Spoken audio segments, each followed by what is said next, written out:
Bonjour à tous et bienvenue à Catch Club. On se retrouve pour le résultat de Raw du 27 mai 2024, juste après le PLE King and Queen of the Ring. Et hier soir, ça a bougé lors de Raw. On sent que la WWE a accéléré au niveau des storylines. Par exemple, on a Damien Priest qui se retrouve avec deux challengers. On a Chad Gable qui est en train de devenir un tyran total. Et lors du main event, on avait un match en cage pour le titre féminin et de l'amour. Donc on va se lancer dans les résultats dans un instant, mais d'abord deux petites nouveautés par rapport aux reviews. Pour ceux qui ont vu la review de King and Queen of the Ring, j'ai mis des extraits vidéo du show dans la review. Et dorénavant, je vais essayer de mettre des extraits vidéo dans toutes les reviews, notamment celle de Raw et SmackDown chaque semaine. Et deuxième nouveauté, comme vous l'avez remarqué depuis environ un mois, dorénavant j'ai le créateur de contenu Pierre Luck qui intervient dans mes reviews de Raw et de SmackDown pour donner son avis. Donc il intervient en moyenne 2 fois par vidéo dans des petites pastilles. Et perso, je trouve ça intéressant parce que comme ça nous permet d'avoir deux avis différents dans les reviews. Parce que Pierre et moi, on n'est pas forcément toujours d'accord, notamment par exemple par rapport à Liv Morgan. Donc voilà, je sais que ça change un petit peu les reviews et vos habitudes, mais je vous demande de donner une chance à Pierre parce qu'il est vraiment très cool. C'est un jeune créateur de contenu que vous pouvez notamment retrouver sur TikTok. Et honnêtement, ça fait 5 ans dorénavant que je fais des reviews, donc même pour moi et pour vous, je pense que c'est bien d'avoir un petit peu de nouveauté. Et surtout, Pierre est un fan de catch comme vous et moi, donc n'hésitez pas, comme je vous ai dit, à lui donner une chance, vous verrez, il est vraiment cool. Donc c'est parti, on passe au résultat et le show démarre avec Ludwig Kaiser qui est dans le ring pour nous présenter le nouveau King of the Ring, Gunther, qui fait son entrée. Gunther nous rappelle donc qu'il a remporté le tournoi, ce qui signifie qu'il obtient une opportunité au titre World Heavyweight lors de SummerSlam. Et là, il nous parle du champion Damien Priest et il le met en avant. Il nous dit que Damien Priest a vraiment step up en tant que leader depuis la blessure de Rhea Ripley. Puis Gunther nous parle du tournoi King of the Ring et il nous dit que le tournoi manquait de prestige depuis quelques années, mais Gunther a step up et il a emmené ce tournoi vers de nouveaux sommets. Puis Gunther nous parle du titre World Heavyweight et il nous dit que pareil, le titre World Heavyweight manque de prestige parce que le champion a remporté le titre en utilisant un raccourci. Gunther fait bien entendu référence à la mallette Money in the Bank. Donc forcément, le champion Damien Priest fait son entrée avec JD McDonough et Finn Balor. Damien Priest monte sur le ring, il prend le micro et il nous dit qu'il n'apprécie pas que Gunther remette en question son titre et le prestige de son titre, ou le fait qu'il a utilisé un raccourci. Et là, Damien Priest regarde Gunther et il lui dit « Grand, on a tous vu que tu n'as pas battu Randy Orton lors du King of the Ring ». Et Damien Priest ajoute que la raison pour laquelle il a pu utiliser la mallette Money in the Bank, c'est parce qu'il l'a mérité, il l'a remporté dans un ladder match. Donc là, on a un échange entre Damien Priest et Gunther par rapport à SummerSlam jusqu'à l'entrée de Drew McIntyre. McIntyre monte sur le ring et là, il rappelle à tout le monde qu'il va devenir champion dans 3 semaines lors de Clash at the Castle. Et là, vous avez Gunther qui décide de quitter le ring car il explique que ça ne le regarde pas. Là, c'est entre Damien Priest et McIntyre. Donc Priest intervient et il dit à McIntyre qu'il ne le sous-estime pas. Mais Damien Priest sait très bien ce qui va se passer quand ils vont s'affronter. Damien Priest sait qu'il va gagner. Mais là, McIntyre lui lance un avertissement, tout comme il l'avait fait avec Seth Rollins. McIntyre prévient Damien Priest qu'il est en train de s'occuper de trop de choses au lieu de se concentrer sur son titre. Et McIntyre souligne notamment que c'est le bordel au sein de Judgment Day depuis que leur leader Rhea Ripley est blessé. Et là, McIntyre nous fait un gros speech où il met en avant son CV et le fait qu'il aurait dû battre Roman Reigns lors du premier Clash at the Castle si Solo Sikoa n'était pas intervenu. Donc il tente vraiment, on va dire, de déstabiliser Damien Priest. Mais là, Damien Priest répond et il demande à McIntyre si cette année, sa femme sera présente à Clash at the Castle. Et là, directement, on peut voir que McIntyre est très énervé, mais justement, c'est ce que Damien Priest voulait. Damien Priest voulait voir si lui aussi, il pouvait déstabiliser McIntyre, et si derrière McIntyre allait faire quelque chose. Excusez-moi. Si je peux me permettre, c'est bien gentil votre petit segment pour le titre World Heavyweight, mais il y a Braun Strowman qui débarque, visiblement il a pas le temps d'attendre la fin du segment, je sais pas, il est pressé, il a peut-être un train ou quelque chose. Il arrive sur le ring, il fait face à Damien Priest et on part à la pub. Et en revenant de pub, le match commence, non pas contre Damien Priest, mais contre JD McDonough. Ah, j'aime bien Braun Strowman depuis qu'il est de retour. On pensait tous qu'il allait revenir dans le nouveau clan de Bo Dallas et redevenir le terrifiant mouton noir qu'il était à l'époque de la Wyatt Family. Mais non, il est revenu en face un peu neuneux qui court après les jobbers pour leur faire chou-chou dans la figure, comme il faisait avant sa blessure, absolument rien n'a changé, on est tous contents de revoir Braun Strowman. Bref, le match contre JD McDonagh était étonnamment long, je pensais que ça allait être un squash match, mais non, pas du tout. C'était un match assez normal, entrecoupé de plusieurs tentatives d'intervention de Finn Balor, qui se termine par une victoire de Braun Strowman, personne s'en doutait, et à la fin du match, Braun Strowman se fait attaquer par Carlito, Finn Balor, et JD McDonagh lui met un coup de chaise qu'il ne vend absolument pas. Bah alors le nocel, Braun. Ouh là là, Braun Strowman rentre dans une colère noire, scrognonieux, pas content, colère, Braun Strowman, il se met à poursuivre JD McDonagh, et attention, ça va être le fil rouge de tout cet épisode de Monday Night Raw. Braun Strowman qui court après un petit bonhomme dans tous les couloirs de l'arena. Et oh non, Liv Morgan en backstage, elle est interviewée par Cathy Kelly. Elle dit qu'elle ne savait pas que Dominic allait intervenir, blabla. Elle dit que ce soir elle va battre Becky Lynch dans le Steel Cage, blabla. Elle dit que sa revanche ne fait que commencer. Elle nous lance des petits regards de méchante à la caméra, semblables à ceux des petites pestes dans les teen movies des années 90-2000. Tu fais peur à personne, Liv. Puis on passe dans le vestiaire du Judgment Day où on retrouve Finn Balor et Carlito qui sont rejoints par Damian Priest qui n'est pas content car Damian Priest nous dit que JD McDonagh devait se débarrasser de Braun Strowman. Donc là il demande à Balor de trouver JD et le ramener au vestiaire. Puis on a une vidéo qui nous rappelle le pétage de plomb de Bron Breakker la semaine dernière. Bron Breakker qui avait détruit Kel Dixon et également Ricochet en coulisses. Et du coup, justement, cette semaine, on passe dans le bureau du médecin et on retrouve le médecin qui est en train de s'occuper de Ricochet. Et là, il lui annonce que c'est bon, il a le feu vert et il peut catcher ce soir. Du coup, derrière, vous avez Adam Pearce qui arrive et là, directement, Ricochet demande un match face à Bron Breakker ce soir à Adam Pearce. Mais Pearce explique que ce n'est pas possible car il a suspendu Bron Breakker, donc Bron Breakker n'est pas présent ce soir. Et là vous avez Ilya Dragunov qui débarque et qui dit à Ricochet qu'il a hâte de l'affronter à nouveau quand Ricochet sera à 100%. Mais Ricochet propose un match tout de suite ce soir, sauf que là Dragunov refuse, car Dragunov explique qu'il affronte des gens puis il les casse. Mais par contre, il n'affronte pas des gens qui sont déjà cassés, qui sont déjà blessés. Mais Ricochet précise que c'est bon, il a le feu vert des médecins. Et là, Adam Pearce intervient et il confirme le match pour ce soir. Donc on enchaîne directement avec un très bon Ricochet contre Dragunov. Et au bout d'environ 10 minutes, Ricochet porte un Shooting Star Press sur Dragunov. Mais dès qu'il se relève, il se prend un énorme spear de Bron Breakker qui était bien dans l'arène au final, malgré le fait qu'il était suspendu par Adam Pearce. Donc fin du match, no contest, et derrière Bron Breakker continue, il porte également un spear à Dragunov, et ensuite vous avez des officiels qui interviennent pour tenter de le calmer, et Adam Pearce qui intervient pour l'engueuler, et là il le ramène en coulisses, et il l'engueule en même temps, mais à un moment Bron Breakker s'arrête, et là il fixe Adam Pearce, et on peut voir que sur le coup Adam Pearce a peur, donc il se calme, mais au final il demande tout de même à Bron Breakker de quitter l'arène. Et quelques instants plus tard on les retrouve sur le parking en train de parler, et au final Bron Breakker quitte l'arène, il s'en va, et là vous avez Kiana James qui tente de parler à Adam Pearce. Pour info, elle avait déjà tenté de parler à Adam Pearce la semaine dernière, mais Adam Pearce lui avait mis un gros vent, il avait expliqué qu'il n'avait pas le temps. Mais cette semaine, Adam Pearce accepte de lui parler dans son bureau. Puis on enchaîne avec un segment qui a été tourné plus tôt, où on retrouve The Miz et R-Truth qui sont dans un camion en train de vendre des glaces, et là ils sont rejoints par le New Day qui demande s'il y a toujours une loterie pour avoir une opportunité au titre par équipe. Et là, The Miz dit que non, il n'y a pas de loterie pour les titres par équipe, mais R-Truth répond que oui, il a organisé une loterie. Donc là, The Miz, encore une fois, pète un câble et il explique à R-Truth qu'il ne peut pas faire des choses pareilles. Et derrière, vous avez Karrion Kross qui intervient pour parler au New Day, et surtout à Xavier Woods, car Karrion Kross explique qu'il est là pour aider Xavier Woods. Kross nous dit que Kofi Kingston a déjà eu son heure de gloire, il a déjà été champion, mais ce n'est pas le cas de Woods, et Woods doit se débarrasser du New Day et de Kofi Kingston afin de pouvoir avancer. Mais bien entendu, Xavier Woods refuse, il n'est pas d'accord, il dit qu'il ne va pas mettre fin à une amitié de 10 ans comme ça du jour au lendemain, et à côté de ça, il challenge les AOP à un match la semaine prochaine afin de justement prouver à Karrion Kross que le New Day peut encore tenir le coup. Mais donc maintenant la grande question lors des prochaines semaines, c'est est-ce que Karrion Kross va réussir à séparer le New Day? Est-ce que vous pensez que ça va être la fin de ce clan mythique? Est-ce que Xavier Woods va lâcher Kofi Kingston? Dites-moi ce que vous en pensez dans les commentaires. Mais je me dis que c'est pas impossible, car honnêtement là le New Day, surtout sans Biggie, ça commence clairement à totalement tourner en rond depuis genre 2 ans. Et donc derrière on a les AOP accompagnés par Karrion Kross, Scarlett et Paul Ellering qui ont battu les Creed Brothers en 3 minutes, donc pour bien les hyper avant leur match face au New Day la semaine prochaine.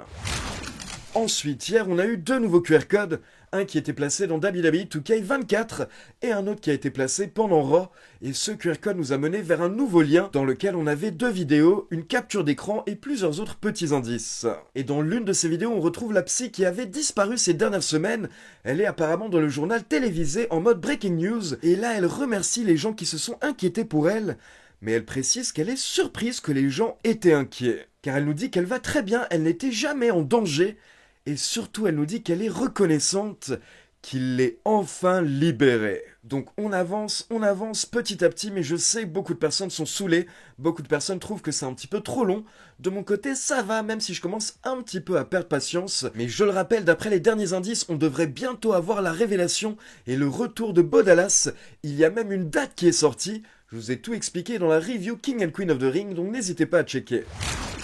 Puis on enchaîne avec Sheamus qui fait son entrée, et Sheamus nous parle de tous les bangers qu'on a eu lors du PLE King and Queen of the Ring. Mais malheureusement, Sheamus explique qu'il n'était pas présent pour justement avoir un banger à cause de l'attaque de Ludwig Kaiser qu'il avait subie. Mais Sheamus nous dit qu'il est de retour et il veut s'occuper de Ludwig Kaiser, et justement, Kaiser apparaît sur l'écran géant. Et là, il dit à Sheamus de ne pas lui reprocher sa défaite, car de toute manière, Sheamus n'avait aucune chance face à Gunther. Mais là, Sheamus n'a pas envie de parler, donc il jette le micro et il va chercher Ludwig Kaiser en coulisses. Sauf que quand Sheamus arrive en coulisses, Kaiser en profite et il l'attaque par derrière. Et donc là, on a une grosse bagarre jusqu'à l'intervention des officiels. Puis on passe dans le vestiaire féminin et on retrouve Lyra Valkyria qui est en train de vendre des douleurs, notamment au niveau des côtes, suite au finisher de Nia Jax lors du PLE King and Queen of the Ring. Et là, Lyra Valkyria est rejointe par Becky Lynch.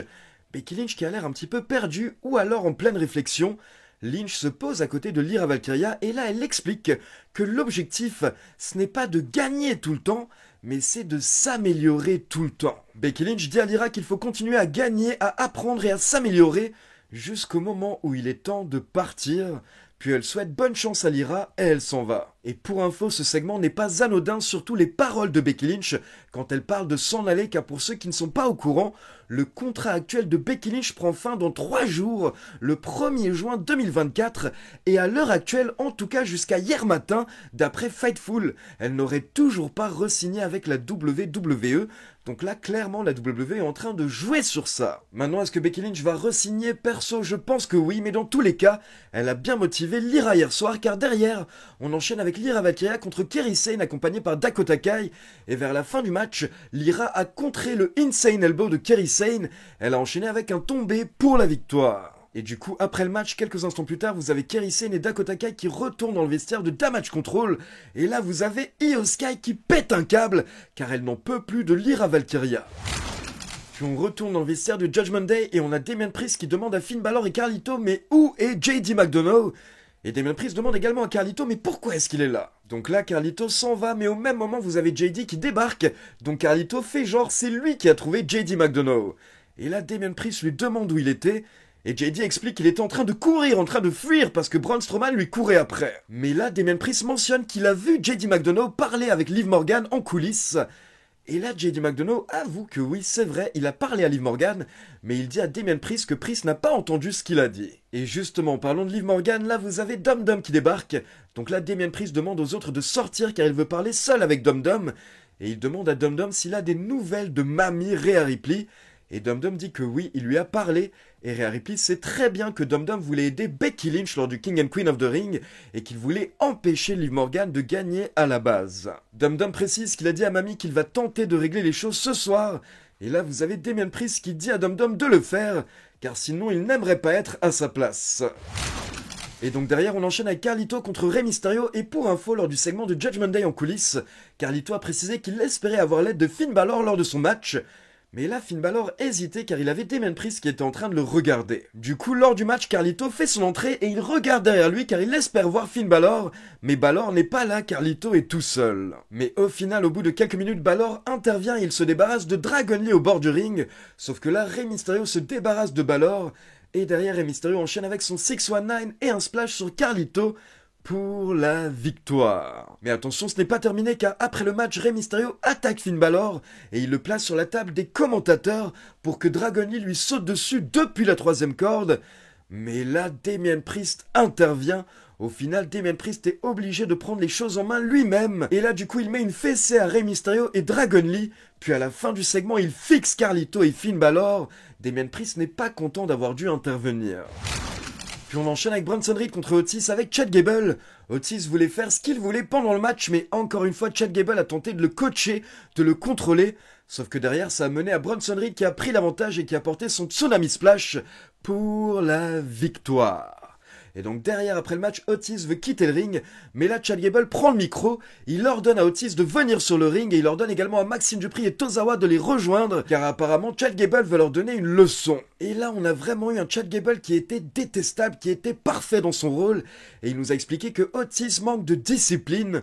Donc là, il a commencé à enlever sa ceinture et il voulait fouetter Otis. Donc il demande à Otis de se placer devant les cordes, il se prépare pour le fouetter, mais là Maxxine intervient et elle arrête Chad Gable. Du coup, Chad Gable s'énerve et il renvoie Maxxine au vestiaire et il demande à Tozawa si Tozawa va faire quelque chose, mais Tozawa ne réagit pas, il a trop peur. Donc là, Chad Gable se prépare à nouveau à fouetter Otis, mais vous avez Sami Zayn qui fait son entrée. Sami Zayn croise Maxxine Dupri, donc il lui demande si elle va bien. Et derrière, Sami Zayn arrête Chad Gable. Les deux commencent à s'engueuler et au bout d'un moment, Sami Zayn réussit à prendre la ceinture de Chad Gable. Et là, on a Sami Zayn qui voulait potentiellement frapper Chad Gable, mais Otis s'interpose. Et au final, c'est Chad Gable qui en profite et là, il attaque Sami Zayn, mais Sami Zayn reprend le dessus, donc Otis est obligé d'intervenir et il est obligé de les séparer. Mais là, Sami Zayn tente à nouveau de réveiller Otis et il demande à Otis d'écouter les fans.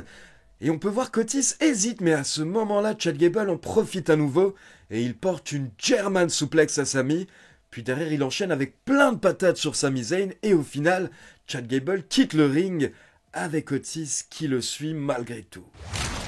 Puis on passe en coulisses et on retrouve Sonya Deville qui propose à nouveau ses services à Shayna Baszler et Zoe Stark. Et Sonya Deville explique qu'elle respecte les accomplissements de Stark et Baszler, mais par contre, le reste des vestiaires ne les respecte pas. Et là, Shayna Baszler et Zoe Stark ne sont pas d'accord, sauf que quelques instants plus tard, vous avez Alba Fire et Ayla Dawn qui viennent clairement manquer de respect à Shayna Baszler et Zoe Stark. Et donc ça prouve qu'au fond, Sonya Deville a raison, et ça fait réfléchir Shayna Baszler et Zoe Stark. Et donc on passe au main event avec la championne Liv Morgan qui défend son titre face à Becky Lynch dans une cage. Et là, au bout de quelques minutes, vous avez Dum Dum qui débarque vers la cage, suivi par Finn Balor et JD McDonough qui tentent de l'arrêter. Mais Dum Dum dit qu'il sait ce qu'il fait et il doit régler la situation ce soir. Donc au final, Finn Balor et JD McDonough le laissent faire. Et là, vous avez Dum Dum qui ouvre la porte de la cage et qui encourage Becky Lynch pour qu'elle sorte afin de remporter le match. Mais Liv Morgan ne laisse pas sortir Becky Lynch et pendant ce temps, vous avez Braun Strowman qui fait son entrée pour attaquer Judgment Day. Donc là, il commence à courir derrière JD et Finn Balor et du coup, il fonce dans Dum Dum. Et là, Dum Dum se prend Braun Strowman, et du coup, la conséquence, c'est que sans le faire exprès, Dum Dum ferme la porte de la cage dans la tête de Becky Lynch qui allait sortir et qui allait donc récupérer son titre. Donc Dum Dum est par terre, Becky est KO, et ça permet à Liv Morgan de sortir de la cage et conserver son titre féminin. Et encore une fois, apparemment, Dum Dum n'a pas fait exprès, sauf que à la fin, Dum Dum et Liv Morgan se croisent sur la rampe. Et là, vous avez Liv Morgan qui fixe Dum Dum, et d'un coup, elle se jette sur lui, et elle l'embrasse. Elle embrasse Dum Dum. Par contre, si vous regardez bien, vous pouvez voir que Dum Dum ne joue pas le jeu. Dum Dum fait comme s'il n'était pas en train de kiffer, comme s'il ne voulait pas que Liv Morgan l'embrasse. Donc pour le moment, on va dire que le couple n'est pas encore officiellement confirmé. Là, en gros, à la fin de Raw, l'objectif de la WWE, c'est qu'on se demande si en fait Liv Morgan et Dum Dum sont en couple et ils travaillent ensemble depuis le début, ou alors si Liv Morgan est simplement en train de s'amuser pour tenter d'énerver Mamie Rhea Ripley.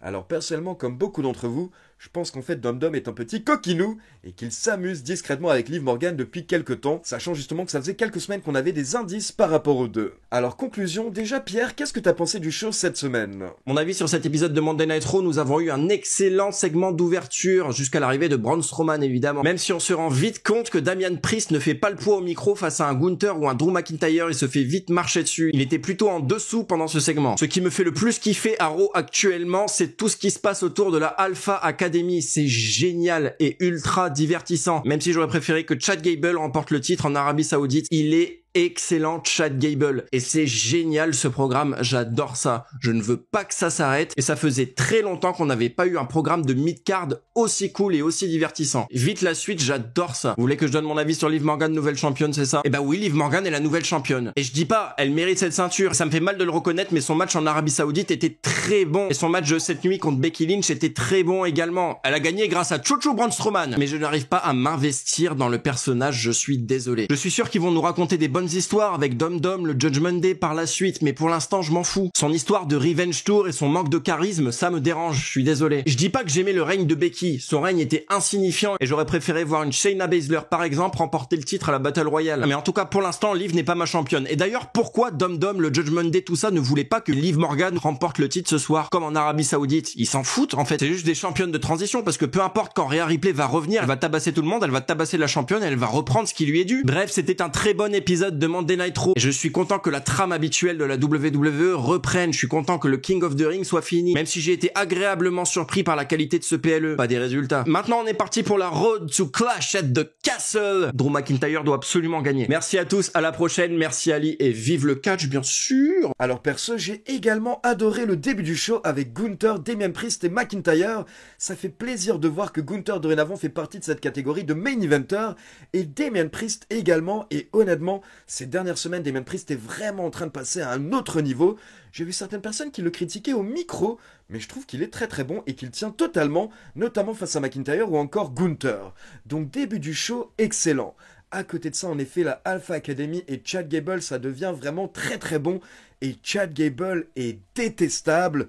Puis par rapport à la fin du show, moi perso j'ai bien aimé. J'avoue que je commence à vraiment accrocher à cette nouvelle Liv Morgan. Et je suis très curieux de voir ce qui va se passer entre Liv Morgan, Dom Dom, Rhea Ripley et Judgment Day en général lors des prochaines semaines. Donc voilà, c'est tout pour Résultats de Raw. Maintenant comme d'habitude, c'est à vous. N'hésitez pas à me laisser vos avis dans les commentaires. Et comme d'habitude, n'oubliez pas de liker la vidéo, de vous abonner à la chaîne et de cliquer sur la petite cloche pour être informé de la sortie des prochaines vidéos. Ciao tout le monde!